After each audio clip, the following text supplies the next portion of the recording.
I'm Scott, and my research topic is on the 25th Amendment.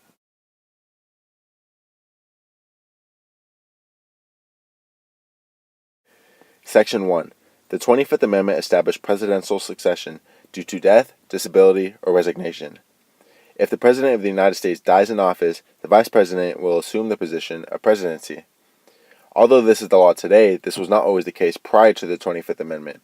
In fact, it was never actually clear in the Constitution that the Vice President takes over for the President. Now, the Vice President has taken over for the President several times in our history, usually after the President has been killed or dies of sickness, and the first time this happened was when John Tyler became President after William Henry Harrison died.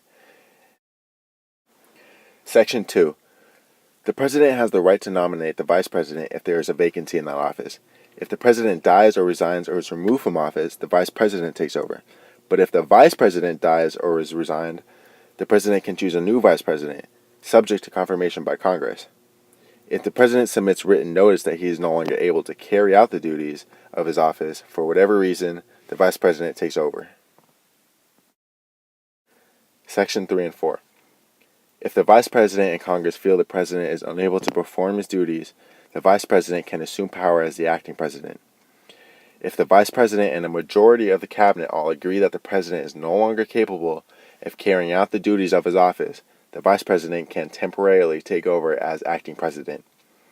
If the President disputes his removal from office, the Congress must decide whether the President should regain the powers of his office or whether the Vice President should remain in charge.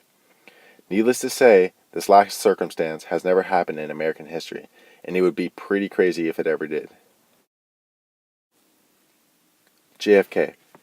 President John F. Kennedy's death on November 22, 1963, traumatized the nation and led a united Congress to make a key constitutional change in the form of the 25th Amendment. With Kennedy's unexpected death, the need for a clear way to determine the presidential succession, especially with the new reality of the Cold War and its frightening technologies, forced Congress into action. The new president, Lyndon Johnson, had known health issues, and the next two people in line for the presidency were 71-year-old John McCormack and the Senate pro tempore, Carl Hayden, who was 86 years old. Senator Birch Bayh had replaced Kefauver on the Senate subcommittee that considered constitutional amendments, and he tried to get a version of the Kefauver Amendment approved in Congress in 1964, after Kennedy's death. That first effort failed, but Bayh, with President Lyndon Johnson's support, proposed it again right after Johnson's inauguration in January 1965.